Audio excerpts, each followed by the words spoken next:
Hey everyone, and welcome to Voices of Veritas, a podcast made by the church for the church. I'm Ryan Hennigan. And I'm Michael Bashaw. At Veritas Community Church, we believe that the gospel of Jesus Christ is at work in and through us, transforming all things. On Voices of Veritas, you will hear real stories of gospel transformation, spiritual insights, and heartfelt conversations that seek to encourage us as we follow Jesus.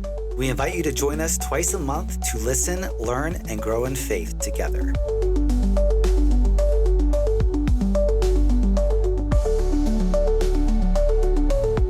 Well, hello everyone. Welcome to the Voices of Veritas podcast. I am your host, Ryan Hennigan, and I'm joined today with my co-host, Michael Bashaw. Michael, how are you? I'm doing good, Ryan. I was thinking on the drive-in today to record. We've been doing this podcast for 7 months now. We're coming up on the end of the year. We're recording this in December, and I feel like I've learned a lot, and I've enjoyed learning a lot about you and our guests. So I'm doing well. How are you? Well, I'm good. I mean, I can't believe it's been 7 months. I, too, have learned a ton, and I've enjoyed doing this with you and learning about the church and having different guests join us and hear their stories. Hopefully the listeners have been liking it, so... I hope so. I hope they're having a similar experience. Absolutely. Well, speaking of learning about things, today we're joined with David Wituszynski. Did I get that? You did. Well done. Thank you. Hi, everyone.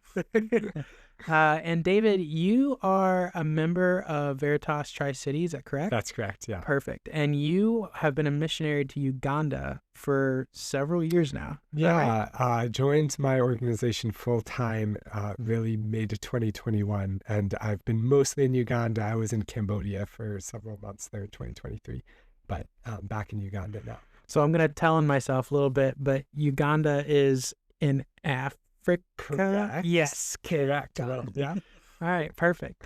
Well, we have you here today. Thanks for joining us. We actually had someone from Tri-City reach out and say, hey, David's in town. He really wants to talk about how things have been going in Uganda. And we told him about the podcast and he was interested. So thanks for joining us. Yeah, thank you for having me. We're so excited to have you. When did you get back to the States and how long are you here? Yeah, I've been back since mid-October. I have spent almost all of that time traveling. I've been to at least 9 different states, reconnecting with friends and supporters. And I will hopefully spend most of my remaining time here in Columbus, but traveling back to New Hampshire where my family is for Christmas. And I'm here until February, early February. So you get the best of Ohio weather, January and February. It's like the peak. Well, the thing about Uganda is that it's endless summer all the time. So it's great, but there isn't a lot of variety. So I get the variety here. And, I think I'll be here just long enough to be very happy to go back. So maybe give us a little bit of background about yourself, David. Like, what company are you with? How did you get involved in missionary work? Boy, how far back? How far back do you want me to go? I was raised in a church that was very mission minded. So my parents have supported missionaries for as long as I've known them, my whole life. And it was definitely something that people talked about. Honestly, something that you kind of felt guilty for not doing, right? Which is a problem, but that was kind of the state that I was raised in, right? I on the other hand, was very good at math and science. And my dad, who is an engineer, convinced me to study engineering. I was privileged to go to some very good schools. And when I was in undergraduate, and I think this is a story that you'll hear from many people at my organization, but there's really a story of this desire for missions and ministry coming together with this desire to work in a technical field. So really for me, when I was getting my undergraduate degree, I started feeling convicted that God wants me to serve, right? And I'm studying engineering. Engineering feels like it should be a way to serve people, right? You're learning these very applicable skills. And started realizing engineers have those skills, but engineers are very expensive. That's why people want to be engineers. And the people who often need their services the most can't afford to pay for them. So I had this question, how do I serve the people who can't afford to pay? And I didn't have a good answer for it. Meanwhile, I typed engineering missions into a search engine. And when you do that, Engineering Ministries International is what shows up. So that's the organization that I work for now. I actually applied to an internship with them back in 2010. And at the time, they had too many applicants and my field wasn't quite relevant enough. So I was not able to go with them. What is your field? Yeah, well, that's there's several answers to that question. My undergraduate degree was in chemical engineering, and then moved to Ohio to study ecological engineering. So now I work in research and development, which means I do a lot of electronics, which I had no background in. So really just being willing to jump into whatever's needed at this point. So when you go on mission trips, like when you go to Uganda and your time in Cambodia, you're physically using your degree, is that right? Or well, perhaps I should explain more about the organization and what we do. So Engineering Ministries International does engineering and architecture design and construction for Christian ministries around the world. They started back in 1982 in Colorado Springs, sending short-term trips of professionals. And in 1998, some folks really felt called to go overseas and start an office in India. And the story they tell is after spending 6 months in India, they wanted to redo everything they'd ever done, because it turns out that being in the context that you're designing for is really important for having designs that are appropriate. So over the time since then, we've expanded to have offices in 9 different countries, and about 200 staff in total. And last year we did 127 projects in 34 different countries. So that's a combination of, for example, there's an office in Uganda where I work. So that's mostly doing projects in Uganda. And then there's an office in the United States who are mostly sending people to do shorter term projects in other countries. So the office in Uganda functions not too differently from what you would think an engineering and architecture firm here does, right? We have clients, we're taking on projects, going to site, completing drawings. Now, there are folks like me who are mobilized from overseas contributing to that. But then there are also quite a few Ugandan design professionals as well. And one of the things that we really value is being able to put those perspectives together. Kind of the Western experience, education, and standards in some ways, but then the Ugandan understanding of how things work and what's needed in Uganda, right? Physics isn't different in Uganda, but the things that a building is expected to do might be different. The climate is different, like the way that you're going to think about, how much of the time am I spending inside? Is my building open to the elements or not? That's going to be, and also what are people expecting out of this building? That's going to be different. So diversity is one of the core values of the organization, and it's got a very practical aspect to it because we want to be constructing things that work well. But then it's also got a deeply theological aspect to it as well, because we look at Revelation and see, this multitude from every tribe, tongue, and nation worshiping together. And we say, we want our organization to look like that. Yeah. I can understand why context specific, like wanting to have boots on the ground to see what your project is needing to be. It makes a lot of sense. Yeah.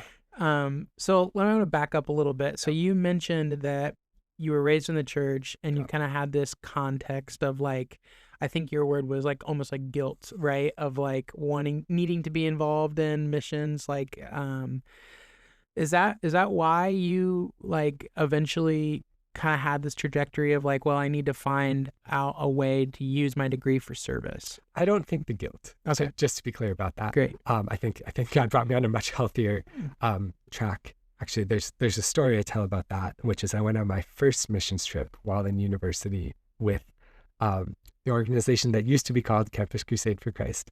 And they do a program each year where they bring college students down to Panama City Beach and witness to people on the beach, right? So this is my second year in college. I was friends with a bunch of people in crew, and they invited me to this, and I like took a flyer to be polite, right? Like, haha, nah, this is not my social group, right? But God strongly convicted me that I should go on this thing, like very much against my will. So it's eventually got to me, right? And I went, and it was a really beautiful week of me seeing God working, not through my strengths, but despite my limitations, maybe even through my limitations. And I got back from that week and said, wow, that was amazing. I wonder if I should go into full-time ministry. Like that was a really positive experience. And the next week I had a problem set for my engineering class, and I finished the problem set and said, that was so much fun. And that's not normal. So if God has gifted me in this way that I really enjoy doing this work, I should probably use that. I should be an engineer. And it wasn't until 2016, so 6 years later, I was burned out on grad school, decided to take some time off, and my advisor graciously allowed that. And I remembered EMI, and I thought, oh man, I bet I could spin myself as a civil engineer, right? I've taken enough classes to kind of, instead of a chemical engineer, it's more difficult to see how that integrates into their building designs, but civil, okay, we can make that work. And I ended up interning in the Uganda office for 5 months in 2016 in the middle of my graduate school. Not what you expect to be doing, right? And it was, that was a fairly transformative experience. It was really fun. The work felt really meaningful. It was meeting all of these different ministries that we were supporting. An unexpected thing was that turns out that missionaries are just normal people, right? And being able to connect with them and peek into their lives and see that, that was really encouraging to me. So I asked a lot of annoying questions about why we did things the way we did. And that kind of validated my desire to be in graduate school. But also they started answering those questions with, well, we're starting a research and development department in the Uganda office. And I started thinking, boy, I'm getting this PhD. I don't really know why. I don't really have plans for it. And maybe it's so that I could come back and work in the R&D department with EMI. So I graduated in 2020. My plan was to stick around Columbus and work in industry for a while and gain experience, and then eventually move overseas with EMI and support them. 2020 was not the best time to find an industry job. It's never a good time to find an industry job if you have a PhD and no work experience, which I did. But then COVID made it extra hard. And I had reconnected with EMI and they said, nah, you should just come. And that was very challenging for me. I didn't want to. I'd just been in school for all of my life. I wanted to take it a little bit slower, enjoy time with friends, not move halfway across the world during a pandemic. But again, God just kind of pushed at me for a couple months, and all of my reasons for not going started to feel like excuses. And eventually it came down to, do I feel called to do this? And the answer was yes. And can I do this now? And the answer was yes. It's like, okay, well, if you don't go, you're procrastinating. So let's go. Well, that's amazing. I mean, your passion is pretty evident. And I think that has to be something that is almost a requirement for the type of work that you decide to go into. Let me take a second, and I want to talk just a bit more about EMI, because we have these 3 core values that I think we really do define us as an organization, and those are design, discipleship, and diversity. So I've already talked some about diversity, doing this backwards maybe, but discipleship is something that we hold very strongly as a value. And for us, that has both a spiritual and a professional component. So spiritually, we are investing in our staff and in our interns. We have a very robust internship program that I've been able to be very involved in, both as an intern and now as a staff member who's helping to manage it. So we have usually 6 to 8 interns twice a year, majority of whom are Ugandan. coming through for professional and spiritual training. We make everybody live together. So there's this great cross-cultural experience, but we're also having them do Bible studies together and have spiritual mentorship with our staff. And our hope is very much that that is raising up technically excellent and spiritually mature people to send into the Uganda design and construction industry. So it's not hard to find those people, but we very much want to push them to not just be nominal, right? But to be really committed to the mission of Jesus and his church in their everyday life, which I think EMI is just a fantastic place to figure that out. And then that last core value is design, which is the easiest one to talk about because we're engineers, right? It's like what we do. It's why we're not here because we don't like design. So the design context of Uganda, Uganda is growing rapidly. I should maybe fact check this. My understanding is that half of the population is under the age of 15, and that's been true for the past decade at least. So lots of young people, population growing rapidly.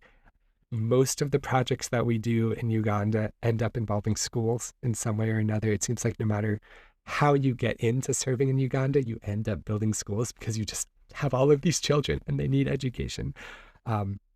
So that means a lot of demand for infrastructure. And their education is highly valued in Uganda. There is a limited capacity for higher education. A lot of people leave the country for university. There is a limited job market for people returning and limited wages. So it's very common for people who've studied abroad to stay abroad, which that means that one effect is that the technical professions are perhaps less developed than they are in the United States, right? There's also inconsistent enforcement of building codes and regulations. So you get a lot of informal or less formal design and construction. And especially if you are a ministry who is perhaps funded by a U.S. organization that doesn't know the system, it's very easy to get a subpar design. We hope not a dangerous one. That's a possibility. But one that is not meeting your needs very well. So EMI sees our role as being able to deliver technically excellent designs that enable the ministry to pursue their mission and their vision. For example, one of our longtime clients is Gem Village, which is an orphanage for children with severe special needs in Uganda. So children that have been abandoned that no other facility in Uganda is able to take care of. So God has called them to care for these orphans very clearly, and they are fantastic at it. He has not called them to manage construction projects, right? So that is something that he's called us to do. So we're able to come alongside Gem, catch their vision, and then translate that into infrastructure and manage the construction process for them, it's a huge privilege to be part of what they're doing, and to kind of take that portion of the work upon ourselves and then see them flourish with the resources that God's given them as they stay focused on their main task. And then integrate the discipleship and say, we hope we are then raising up the next generation of engineers and architects and construction managers to work with excellence in their fields and to integrate their faith into that as well. Talk to us a little bit about Uganda, like just your experience there. What's it like? How does, especially with EMI and their goal of trying to be in the context in which they're working, what is that context? What's that look like? Yeah, boy, those are great questions. I'm suddenly very nervous about misrepresenting the entire nation of Uganda. So I'll do my best, but this is one perspective from one person, right? So Uganda is a country in East Africa on the northern shore of Lake Victoria. It's on the equator. The weather is amazing. It's on the equator, but it's a kilometer up. So it's just like 70 to 85 most days. It's just great. And the people are extremely friendly. It is a Christian nation. 86% identify as Christians. So you get all the pluses and minuses that come with that, right? Where it's a very open country. We can very easily evangelize, but there's also a lot of nominal Christianity as well. The fact that you are using your education, your skills, like that is, in so many ways, what we're called to do is to use our gifts, and those gifts can be wide and deep. And I think here in the States, when we think of mission fields, sometimes we think of very specific, limited ways of sharing the gospel with another population. But this sounds to me like a much more practical and then more influential way too, because you're actually going there to meet the needs, the very practical needs of the population. You mentioned that the population is about 50%, perhaps under the age of 15. Do you know why that is? I mean, Ugandans do have a lot of children. I've been meeting with people, I've been trying to think of people I know who have fewer than 4 siblings. I'm sure they're out there, but families are large. Wow. So that blew me away. And then your stat about the 86% Christian too. That was surprising to me. Yeah, Uganda was a British protectorate for a while, so the church had, I think, very effective evangelization during that time. But again, you see kind of as in the United States, right? Or perhaps more so than the United States, there's a cultural reason to be Christian. So very, very easy to be a nominal Christian. There's also the prosperity gospel is very big in Uganda. Really? As in the United States, I would say that the 2 or 3 fastest growing churches in Kampala are to some extent prosperity gospel. Some of them to very, very worrying extents. So definitely a discipleship need there as well. But also a culture that very openly claims the gospel and claims to be Christian. So it's a different context to work in. I think the kind of the traditional missionary image I had in my mind was that I'm like going out into the wilderness to an unreached tribe and planting a church. And that's like not at all any part of my context. I live in a capital city, work in an engineering firm, and serve in my church. And try and in some sense not too different of a life that I would have here, but very much trying to serve people in this context with the things God's given. So outside of you being a member of Veritas, how does Veritas partner with you in particular, or maybe EMI more broadly? Yeah, there are a couple ways. The church supports me financially, and many folks within the church do as well, and through prayer as well, which is so needed, right? And also just having ties here. I definitely feel like this is a community that I can reach out to for support. There are challenges that come with living outside of your home country. And now EMI is a fantastic organization. I have a lot of trust in them that's based on the time that I've spent with them. But knowing that I'm not just kind of out there by myself, that there's a group of people who love me and support me from the States means a lot to me. They've checked in with me periodically to ask if I need anything.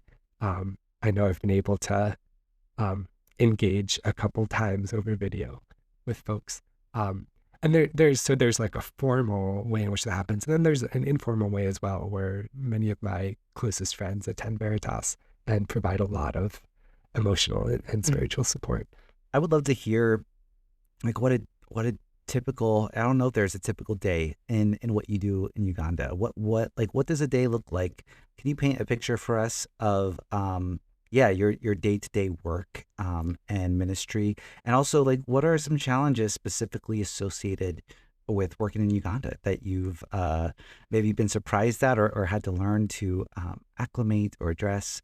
We'd just love to get it kind of in the weeds here a little bit about what your work looks like on a detail level. My work is actually a little bit different than maybe the main work of EMI because I'm in research and development.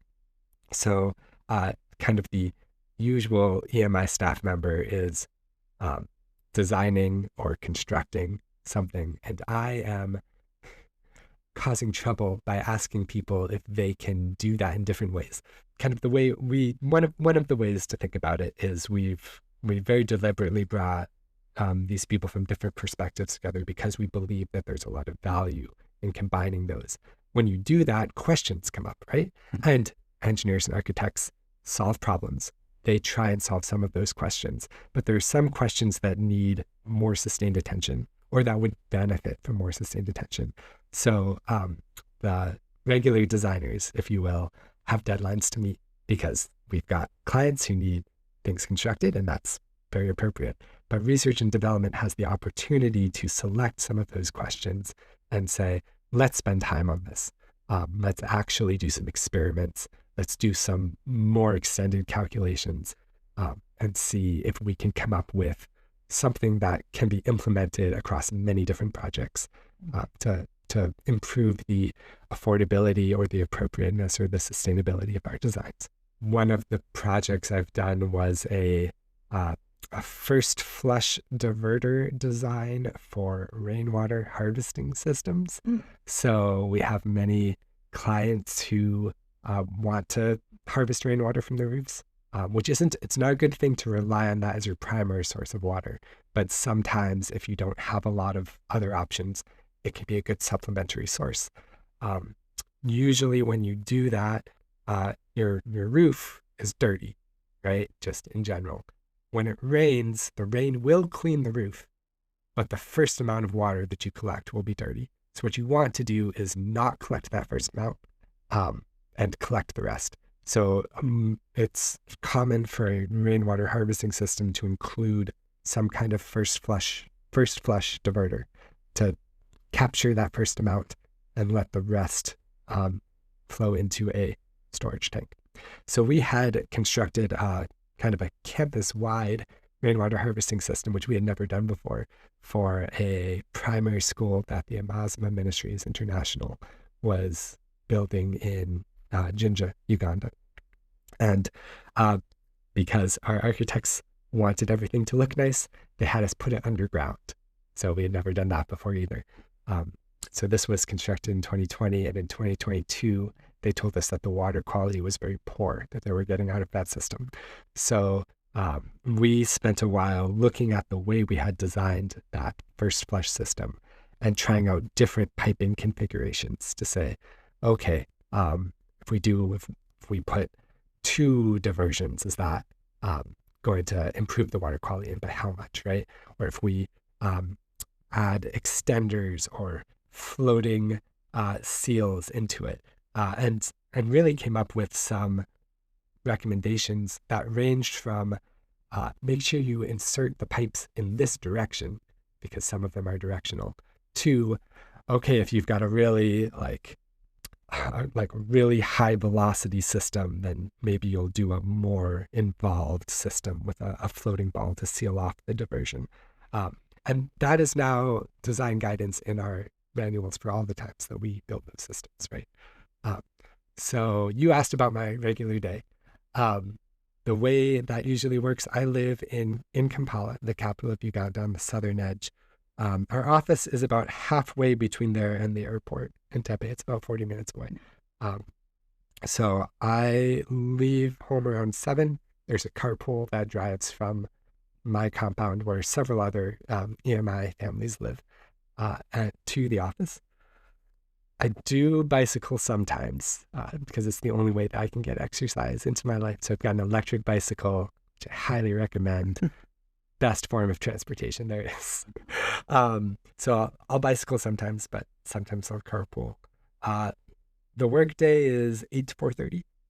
We usually start the day with devotions or prayer for half an hour, worship on Fridays. The day itself could have a lot of variety in it, depending on what projects we're pursuing.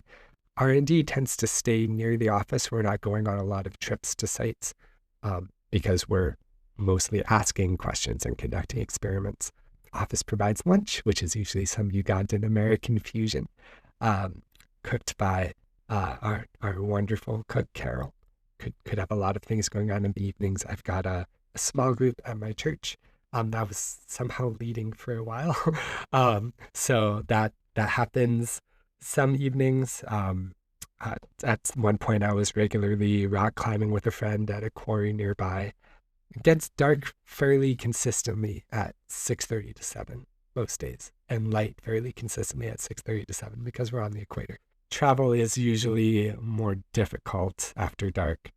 I guess one of the challenges is that travel in general is more difficult in Uganda. Why is that?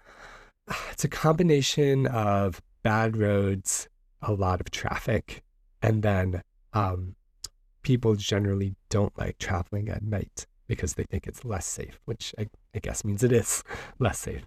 Yeah, there are just challenges as well with living in a different culture, which some of them are as simple as, man, I'm really hungry and I don't have the energy to cook. Like, what do I eat? Right? And that the answer to that is different in Uganda than it is in America. I can't just go to Little Caesars for $5 hot and ready. Like, that's not a thing. So yes. Well, I just want to ask one particular question on the food there, which usually Ryan is asking the food questions, but I'm going to today. What's like one of your favorite Ugandan dishes? Can you describe the cuisine and like how has that been? Like you said, no Little Caesars over there, so yeah. Ugandan food. Well, okay. So we've been talking about Uganda as if it's one culture, and it's not. There are 40 different tribes in Uganda, 40 different languages. They are related.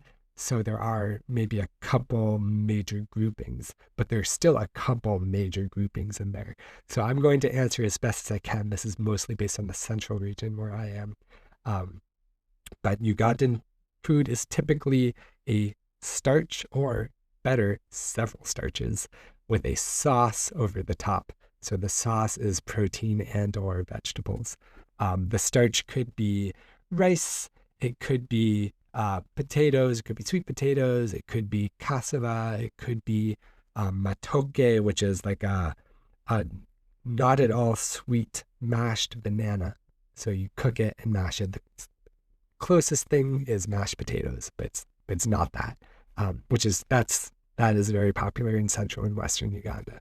Several other starches, but not bread. Bread is not food. Bread is snack, which is something that is not friction really, but a point of difference that we observe. I once made my Ugandan housemate soup and bread for dinner, which I was really excited about. And after he ate it, he went and cooked something else because it just wasn't like he didn't not eat it, but it just wasn't enough for him. Or his body was like, nope, that's not food. Yeah, and so the sauce could be any meat or beans or peanut sauce, fish, or sometimes just vegetables. My favorite meal is definitely roasted pork. Uganda does roasted pork better than anywhere I know. And that could be skewered over fire, like marinated and skewered, or they do one where they deep fry it and then serve it with kind of a mess of tomato and cabbage and whole cooking bananas. And you're supposed to eat it with your hands. It's the right way to do it. So you eat oh, with your yeah. hands? Yeah. Oh, that sounds delicious. Yeah. And it's like a communal plate here. You're getting this with several other people. So I'm curious, more specific to your work with EMI, what's like a story of like success? I mean, you mentioned kind of like the first flush water system, which I found fascinating because that's,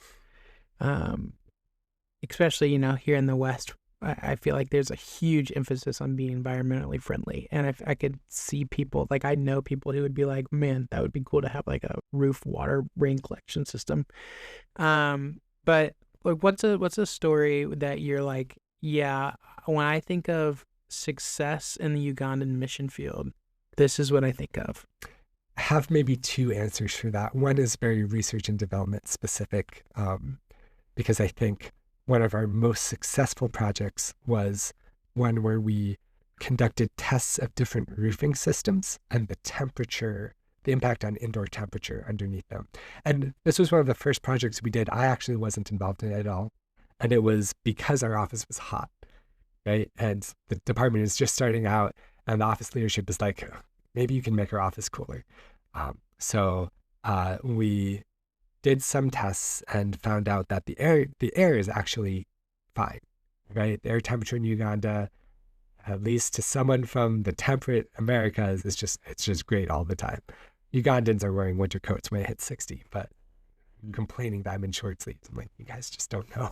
You don't know how cold it can get. So the air is very pleasant, but you're getting a lot of radiated heat from the roof, which can get quite hot in the sun.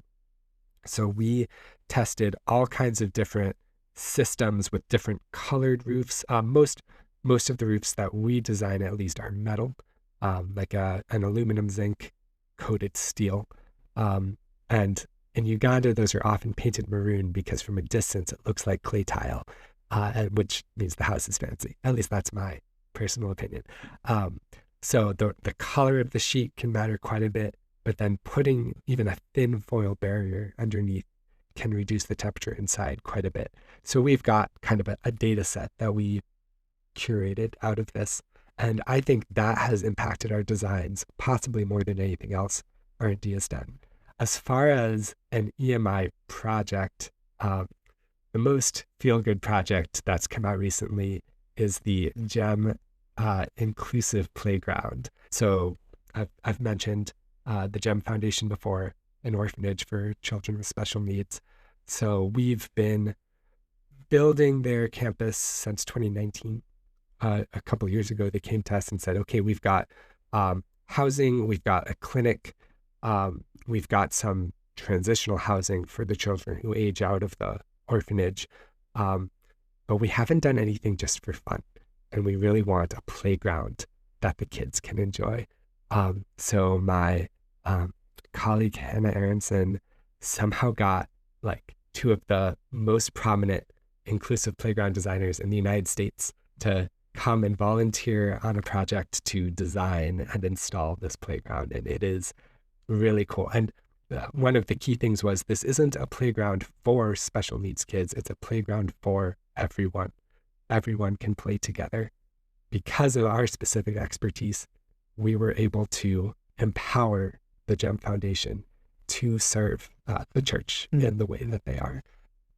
And that just feels like a unique combination that God just put together. That's really special. Not too long ago, we had Emily Billings on our podcast. She is, I don't know if you're familiar with her, but she leads up the disability inclusion ministry at Veritas. And just hearing kind of her outlook on how, like you said, this isn't necessarily for special needs kids or for people with disabilities, but this is an all-person approach, right? And we're incorporating everybody into the life of the church, and to see and hear the stories about that being done even overseas. I mean, back to God using people's passions and gifts, like getting the two most prominent playground designers in the United States to come over and help design. That's fascinating. I find that really encouraging. So one of the things at least I have heard, I've done a few short-term mission trips myself. I've heard from other people who do short-term missions, that one of the things that they think about a lot is burnout, Yeah. And so let me back up and just say, one of the things I'm hearing from you, which I think is honestly really cool, is this consistent theme of like being in the place where the ministry is happening. And that's not short term. I mean, you've done this for several years. You're doing this for a living, kind of like you've said before. It's kind of similar to what you would be doing here in the States, right? You have a job, you go to a church, you have a community. So that's not short term. No. But I'm sure you still face burnout or still think about burnout. So how do you address that in your personal life and with EMI or even just in general? What does that look like for you? Yeah. Obviously, burnout can be a problem no matter where you live. There are some unique stresses that face cross-cultural workers in a different country. I think EMI has done a good job of acknowledging that and just giving me permission to say I'm feeling burned out, right? And to investigate and not to overextend myself. And then I think the church has done a good job of supporting me and saying, yeah, we want to make sure that you're taking care of yourself and have the things that you need. So for me, I think there are a couple different scales to think of, right? There's kind of a daily, if I am trying to serve out of my own ability and my own effort, I am going to burn out, right? I need to be constantly reorienting myself towards God and saying, I am not here to earn anything. I am not here to win or prove anything, that's definitely a temptation, right? I'm a missionary, right? I have to be X, Y, and Z. Very natural to judge yourself on the outcome of your ministry. I have to constantly be saying, I'm here because I think God wants me to be here. I'm here because I'm seeing God here and I want to be where God is. And no matter what else happens, that's what has to ground me. I talk about this as if I'm great at it. I'm not, right? Like this is a struggle, and every so often I'll wake up and be like, oh no, like where have I been looking the past week or the past month? And need to be pointed back towards God. I need other people to point me back towards God. And yeah, I mean, just like you, regular rhythms of prayer and worship and community are really important for that. There's then maybe a larger scale where I have my supervisor checking in with me every so often. I've got my friends in the States checking in with me and asking how I'm doing. And it's up to me to be honest with them, right? But I have people that I can be honest with and tell them, yeah, I'm really struggling with this. And then listening, which also I'm not great at this, but listening if they say that's concerning, like you need to do something differently. And then maybe an even larger scale is my organization expects me to return home every so often. So that's why I'm here now. I'm on home assignment or furlough or whatever you want to call this. And that is deliberately a time for me to re-engage with my community. You can debate about how restful it might be, but it certainly is restorative in a way. Maybe not now I'm getting lots of sleep way because I'm traveling all over the place connecting with people, but definitely restorative in other ways. Well, if we can just zoom out from when you first went on mission to now, what is like the big picture, or I guess maybe a better word is the arc that you observe in yourself and your spiritual growth, the skills, the experience that you gained from being in Uganda, and what wisdom would you share with people here back home who are listening to this right now? Just would love to hear some insight, if you have any, about how you've grown over the last 4 years and seen God at work in your own life.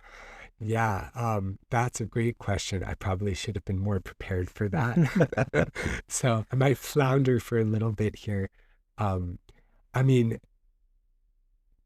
there's a sense in which I've grown just by growing, right? By trying to be with God, whether that's in Uganda or not. I certainly appreciate the perspective that I've gained from having friends in different cultures. That was one of my big goals the first time I went overseas, was I want my perspective on the world and on the church to be a little bit more holistic, a little bit less tied to the American, I don't know, perspective, but their constraints, right? my experience of Christians abroad is that they're generally looking with a larger view on things. I would encourage people that not all of the things that our culture says is important is actually important everywhere, right? And that's a hard discernment thing, because there are things that are important, right? And there are things that the Ugandan church thinks are important that in America you'd be like, I don't know if you should be spending all your time on that, right? And then, you know, I've got my own blind spots as well, still not claiming that those are all gone. I think I've certainly seen God's provision in new ways. So I raise support for my salary. So I'm going around asking people to give on my behalf, which is humbling and challenging, but seeing God provide that way has been really transformative for me. Well, I love the shedding the light on the ethnocentrism of Americans, but certainly the church here, where that we have the blind spots of when you step out of that Western bubble, in a sense, I'm sure you can see the differences about, okay, what's important everywhere, what's not important. Yeah. Well, and I don't want to imply that you need to go overseas to do that, right? Mm-hmm. I think you can do that by, well, first of all, there are plenty of foreigners here that can help you gain that perspective. So there's an encouragement for you to go out and make friends from a different country. There's a lot of value to that. But also there are lots of thoughtful Americans who are engaging on those things. You've mentioned the prosperity gospel, and you mentioned that there are some things that the American church would say is important that the Ugandan church would say is not. And Uganda would say this is not important, and we would say this is. Is there an example? I'll say this, and it's a little bit of a cop-out because it's something I've heard other missionaries say, so I don't need to own it 100% myself. But the divisions that we hold to within the church, they matter less when you leave. There are divisions within Uganda. You've got the Catholics, the Protestants who are Anglican, the born-agains who are everyone else, the Baptists who don't seem to be in any of the lists, but we're still there. And then, you know, here we could talk about, you know, Pentecostals and Methodists and, you know, Presbyterians and all of that. And you just see those things not mattering less maybe, but being less of a thing that pulls people apart and more of a thing where we say, oh, you're from a different tradition, I can learn something from you, right? So is it less prominent, or is it just less divisive? So it's different things are prominent. If I'm talking about the American church and the Ugandan church, right? We divide up differently. But I think once you've moved between those two spaces, it's easier to say, oh, those differences, they should not divide us. So I've given you maybe a vague answer. No, I appreciate it. Michael might be one to tell you, like, I enjoy I enjoy getting into like the uncomfortable topics, because that's where I find people are more genuine. So I appreciate the answer that you gave. I mean, honestly, I would say the prosperity gospel thing, that's a point where I would say we need to talk seriously about divisions, right? Yes. There's my personal thing there. And I would want to say that in the United States as well. Mm-hmm. And to maybe point out that it might not be as obvious to us as a pastor who's selling holy rice that if you eat it, you'll be blessed.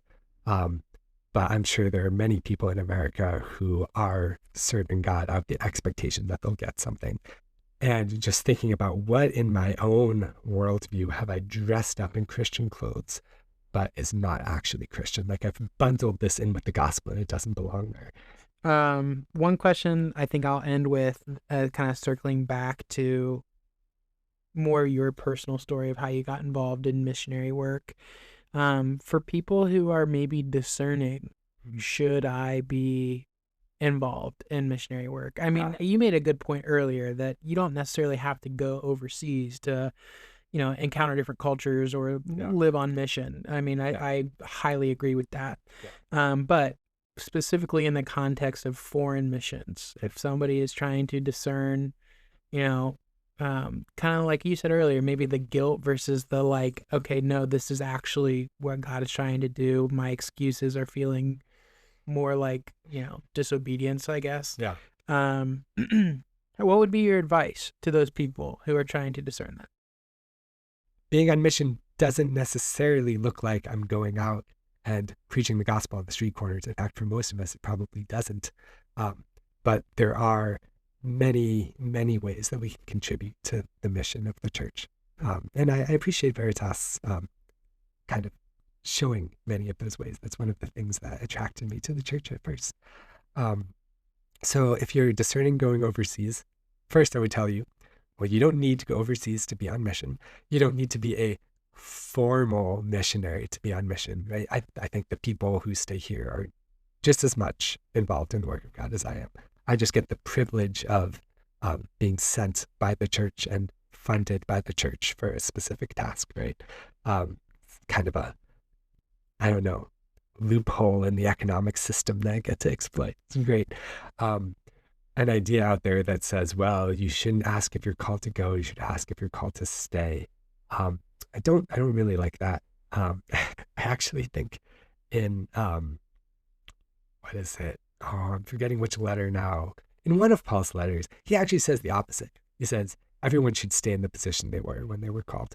That doesn't mean God doesn't call you out of that, but it means that it's not bad to stay where you are. But I think an equally important thing is to say, if you are not going because you are afraid, right? Which that's a very reasonable thing.